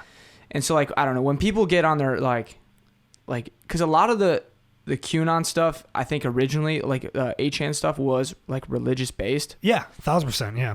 And that's the stuff that, like Like, right. Well, that's the thing, dude. When you follow a religion that closely and you're raised up on it, like, nobody's going to convince you that it's wrong. So it's the same thing. Like, you're going to be more susceptible to fall into something like that, because that's exactly what you know as religion is don't question it. Right. Because it does something for you. Yeah. You know what I mean? So, like, I don't know. It's complicated. Absolutely. Yeah. It's a tough thing to realize. And I'm obsessed with it. I'm obsessed with the way human minds work. Yeah, absolutely. Yeah. And dude, like the shittiest countries are always like the coolest ones. Yeah. Because those people, like, and not even from experience, just like, you know, television shows or this, that, or the other, like the people, even in America, dude, like, parts of America are way more poverty stricken than like anywhere else. Yeah. And like those communities are always like amazing communities to be a part of. Yeah. You know? Yeah, because it's real people. Yeah. Yeah. And they help each other. Yep. And that's cool. Well, dude, so that's where there's a very like moral dilemma that exists with gang culture. Yeah. Like gangs but like how the media presents gangs to us is just Did you watch Killer Mike's show? No. Oh, yeah. With like Atlanta? And they're like the Bloods and Crips are going out and like and doing positive but that's how messaging, right. And like, that's how every like gang culture is crazy. Like gangs are like they do a lot for their community because it's like they feel left behind by the government and like, you know, they don't get assistance. And don't get me wrong. Bloods and Crips have done horrible things. Absolutely. We know that, but that's all we know. Right. These are also like the gangs don't exist just to be gangs. Right. They don't exist just to murder and whatever. Like they are like trying to exist for their community because they don't have anything else. You know what I mean? And there's something to like we shouldn't ignore that. Yeah. And that's why like, you know, there's not many fucking West Seneca Crips. Right, because we are fine. Yeah, we're completely privileged. Yeah. The idea of privilege is nuts too, and that's kind of like what I realize and I'm so conscious of, and I think everybody needs to be conscious of the privilege that you had. You know what I mean? Yeah. Like, and even like, and privilege does not mean your life was easy. It just means there were things you didn't have to worry about because of 100%. You know, certain us being just straight cisgendered white men is just sick. So much privilege. Yeah. Yeah, of course. We socially we have it the easiest. Yeah. But I think it's important to recognize that. And that's the other thing that I want to do with this podcast is like I'm the most privileged because of that. Right. And so I want to give a voice to those who aren't and help other people who look like me understand that. Yeah. You know what I mean? Does it frustrate you when like white guys are like, well, dude, like I can't, you know, like it's been hard for me too. Yeah, dude. It's like nobody's saying it's not, dude. Because a lot of my family's like that. They're like, white privilege doesn't exist. I was poor growing up. You won't ever say I'm privileged. And it's like, dude, I didn't say you weren't poor or you didn't have hardships. That's not what I'm saying. I didn't say your life was a fucking bed of roses. Yeah. I'm saying that you never had to get discriminated against because of the way that you looked. Yeah. Or because of your sexual orientation. Yeah, absolutely. You know? And you should understand that. It was like a difficult road for me. Like, it took me a while. Dude, because I never, when I think of like when someone's like, dude, you have privilege, it's like, oh, I had a silver spoon. Like, right. And it's not. Nobody's saying you were a spoiled kid. And that's just ignorance. Yes, like exactly. My behalf. Right? But yeah, there definitely is. And like that's fragile or white male fragility. Right. You know, it's just like, that's a real thing, man. Yeah. Like sensitive masculinity. Like, you know, when somebody starts to question it, like you just get like alpha and aggro, like the caveman brain kicks in and it's just like, you're not going to tell me shit. And that's a huge problem, I think. It's like, that's the thing to recognize and that's the thing to work through and get over. And that's how we get to living harmoniously with people. Yeah. You know? 100%. Yeah. Yeah. That's cool. Yeah. Probably gonna wrap this up soon. Yeah. This is great, dude. I'm so happy that you came on. Yeah, dude. I just want to shout you out as being one of the best friends that I've ever had in my life. 15 years, bro. Here's the thing, man, is like, and you've known this about me. And, you know, we met when we were 11 years old. We were both the new kids at West L. And I was just, you know, I always had self-esteem issues, insecurity issues, mental health issues, whatever. And you just were always made me feel more confident in myself. And just like, you were always like a cool kid, but you weren't an asshole about it. People just liked you and you just have that likable personality. And I don't know why. It's the confidence. Probably you're charming. You're, you know, can't spell charm without charm. Put that on a t-shirt. Look at that. There you go. How many times have you said that in your life? Oh, thousands. Yeah. But just like, I don't know, just very, very cool to, you know, take me under as somebody who like wasn't, I mean, not that I was a loser or anything, but just like had self-esteem issues, felt like I didn't belong in a lot of places. And, you know, having you and Dish as just like people who I looked up to and were cool and just genuinely cared about me made me feel better about myself. And you also, and Dish was the same way with this. It was just like made me, you know, enjoy parts of life that I would have never enjoyed and like push myself to do things I would never would have done, you know, like, and you were a guy who always went against the grain. Like perfect example is when you were, you know, we're hanging out in my backyard and you're like, yo, can I jump off the roof into the pool? And I'm like, dude, no, come on. Like we can't. And I'm all, you know, I'm the dad of the group. I'm always the dad of the group. Like being like, guys, come on, Carm, don't be dumb. Like you're going to get hurt. Like, you're like, dude, just let me jump off the roof into the pool. And I'm just, so you convince me and I'm like, okay, fine. Just don't do a flip. All right, I won't do a flip. I won't do a flip, but I'll jump off the roof. Okay, great, dude. And then you do a front flip right off the roof into my pool. And I'm just like, motherfucker, dude. But like, that's what I love about you, though. You know what I mean? Like, you go against the grain just enough. You walk that line, you know, but you bring that out of me as well. So, like, the spontaneity and courageousness and confidence, and just very grateful to have you as a friend in my life, and was very grateful to like stand up in your wedding and, you know, write that song. Dude, for that, you and your mom and shit, so. And I'm bummed that we didn't get to talk about that a lot, but like that meant the world to me. But like my mom, and when someone makes my mom happy, it's like, I love your mom, dude. Your mom's a second mom to me, always will be. You know, she could literally, and she knows this too, like for whatever reason, if she ever needed me for anything, she called me and I'd be there in 5 seconds. Can we outro that song? I could throw it in. I think that'd be tight. Yeah, I forgot about it, that I did it. And I know that your mom told me that like there were other people who have used that song at their weddings. It's so crazy. For context for people listening, Carmen's mom, when Carmen was getting married, reached out to me and asked me to write the song that her and Carmen would dance to, and it was a surprise that we did for Carmen. And I wrote this song that was just, you know, I went over to your mom's house and I talked to your parents and your sister and just like wanted to collect as much information as I could, and then wrote this song that ended up working out really well. And it was a super emotional experience for both of us. And I was so grateful to be a part of it, and I'm happy that other people are using it too and found something out of it. So, real quick, the DJ called us out, right? I had picked a song, and to be honest with you, I forgot what the song was going to be. But the DJ at my wedding was like, well, what song did you pick? And I had told him. And he's like, for the song to dance with your mom. Correct. So because you had no idea this was going to happen, right? No clue. And so when the DJ said, like, no, we're not going to be playing that, I thought I was going to have to cause a scene. And I thought I looked at the first thing I did, I looked at Courtney with like nothing but anger. And like, am I going to have to fucking fire this dude like mid-wedding? Because he's not going to play the song I want him to play. Right. Yeah. Which would have been nuts. And no, it was heartwarming, like to say the least. And one of the funnest weddings I've ever been to. Too. Shout out my wedding. Shout out your wedding, dude. Yo, very cool though, because it was just perfect. It was at Courtney's aunt's like land, you know, and you guys did the big tent, and you had like the super nice bathrooms, like the portable bathrooms that were super nice, that had like full on running water and everything. That's very cool. And the catering and the outdoor bar and the dance floor, like it was DIY, and it was as beautiful as it ever could have been. And shout out Court, because I had nothing to do with none of that. Yeah, of course. I mean, yeah. Dude, shout out Courtney, for real. What an amazing person. I mean, you guys have been together since the 8th grade, 7th grade, like freshman year of high school. Which is nuts, man. Dude. Absolutely nuts. That's the homie. I couldn't even imagine. Like, Courtney makes me a better human. Better and that's what you need. You guys are the yin and yang. You're the perfect balance for each other, you know.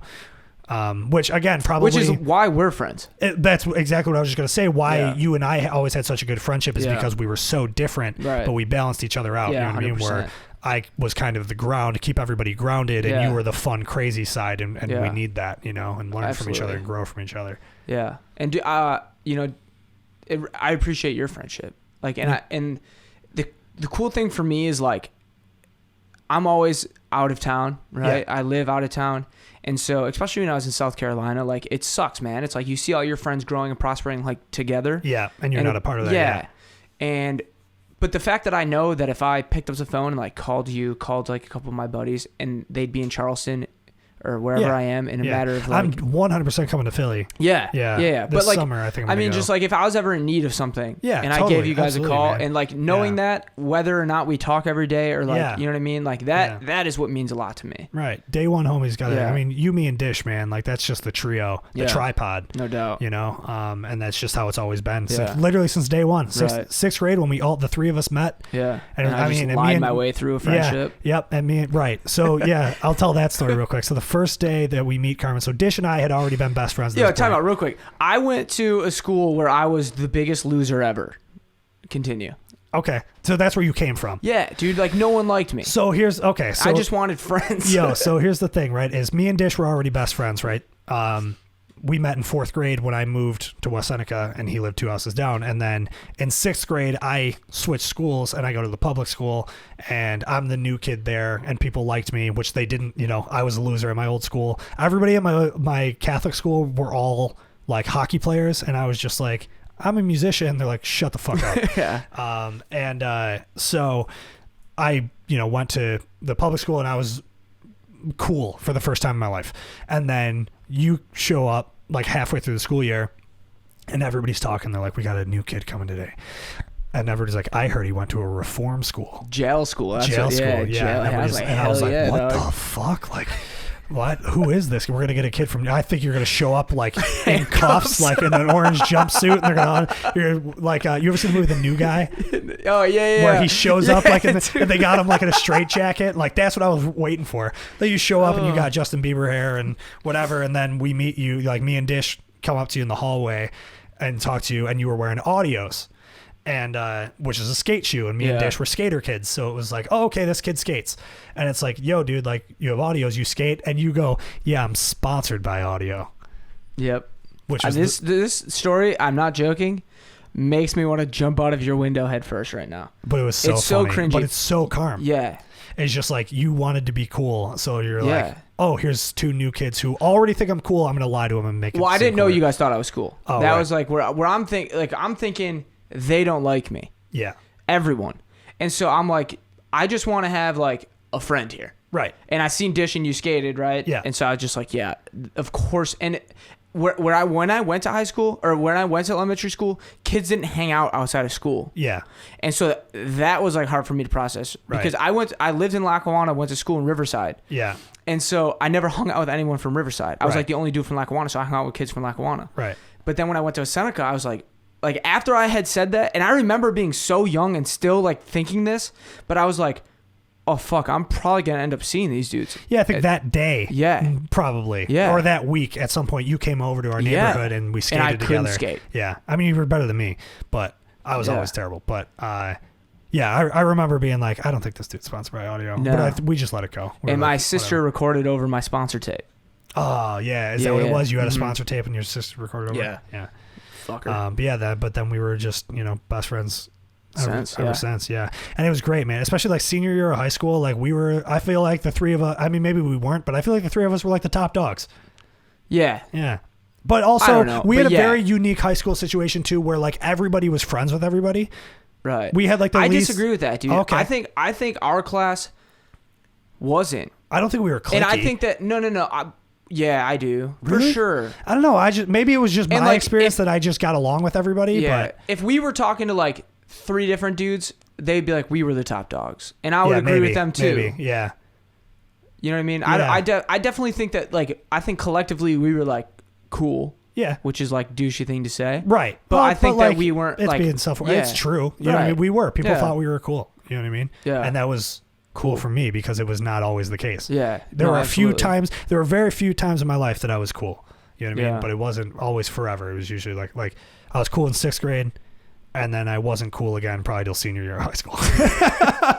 And then I wasn't cool again until senior year of college. That's the thing. Like, I don't think that our class was like super, and they are, I think our class is close, but like one group of them that I don't hang out with necessarily. But if I see them out, I would say hello to every that's what I'm single saying. one of them. Nobody really had like problems with I don't know. I don't remember anybody like hating each other. No. Yeah. No. Like there were no like. Yeah, we were all friendly, but I think that there's one group in particular that I'm thinking of that like. We'll talk about it after. Yeah, that hangs out exclusively only with each other. Yeah. And just, yeah. But they're always super friendly and nice to everybody. Right. And that was kind of my point. It's like everybody had their circles. Yeah. But like everybody's circles absolutely. all fucked with each other. Because you know especially what I mean? in like West Seneca, there's not that many house parties. Right. And so you're going to see everybody at one. Exactly. And that was the whole thing is like, you know, on a Friday night or something, it was like, oh, this person's parents out of town. Right. The entire school's showing up. You know what I mean? It's like, and that's kind of what I meant is like everybody hung out with everybody outside. Right. Like at parties and shit. Sense. For sure. Everybody from our class was there. You know what I mean? Like, obviously there were kids who just didn't go to parties, but it was like, for the most part, like everybody got, which I think is a very unique experience. And like the coolest kids, in my opinion, that went to West are like people I've never seen at a party. Yeah. Like there's like a couple people that I'm thinking of that are like, I bet you those people are like sick to hang out with now. Yeah, probably. Yeah. Yeah. I still talk to a lot of people from high school just on social media and like see people out at bars and stuff like that. That I still, you know, I get along with everybody. You know? Right. Yeah. Do you get scared doing this? Like people are going to be like, oh, what a fucking. All the time. Yeah. I mean, I'm the most anxious person ever. So that's kind of why I like it though. Cause this kind of is getting me over that. Yeah. Doing this podcast, I just let myself be extremely honest and open and vulnerable. Right. And I just put it out into the world. And I think that's like me kind of overcoming the fear of what are people going to think? It's like, well, I'm just, what will they think? Yeah. I'm being me. You know what I mean? So it's like, I hate that feeling because I felt it is. Even being like, vulnerable is absolutely terrifying. Even but it's coming beautiful. on, I'm like, fuck, like if we talk about this or this, you know what I mean? I'm like, fuck, you know, and that stressed me out a lot to even like, you know, I don't know. I hate talking where like people are listening that I don't know are. Right.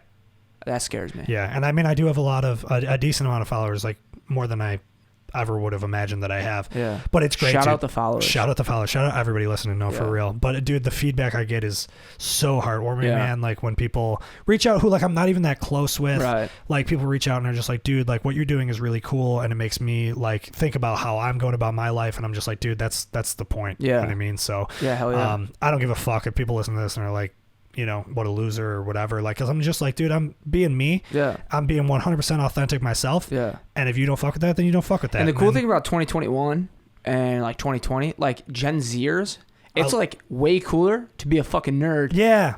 It's way cooler to be yourself than it's ever been. Exactly. Yeah. And I love Gen Z, bro. Yeah, dude, they're the best. They are the best, man. They're the funniest. Yes, they are fucking hilarious, dude. Go to TikTok. Look at those motherfuckers. That's what I'm saying. They are the funniest people in the world. Yeah. And like, when has anime ever? Like, I have never told that. Like, Dragon Ball Z is my favorite thing. I knew this about you, yeah. And I'm not an anime guy, but it is extremely popular. Yeah, dude. And but it was never cool. Never, ever. I could never. Not even close. Ever. Yeah. But like, people fucking Dish love is it an anime now. Yeah. Dish. Me and Dish watched Attack on Titan, I think it's called. Yeah. Watched like 2 episodes. It was pretty cool. It's just not for me. It's just not my thing. But no, yeah, shit like that is, I mean, K-pop and like all sorts of stuff. That's some like really, I mean, look at how popular video games are, man. Think about like people who played video games in like the 90s, like you were a fucking loser.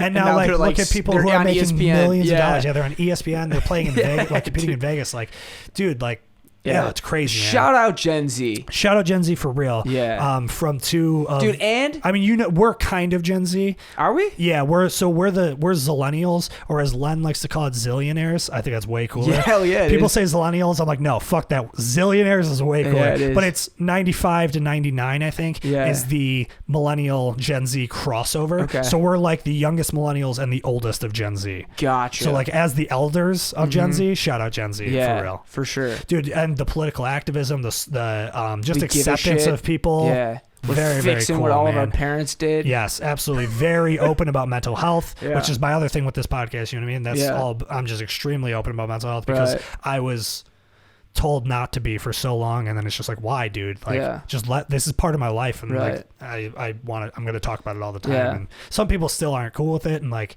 get uncomfortable when I bring it up, you know. And it's just like, I don't know, whatever. Who cares? Yeah, fuck them. And that's the thing. I'm, you know, as a person who, as I've mentioned already, just had self-esteem issues, was very insecure growing up, still am.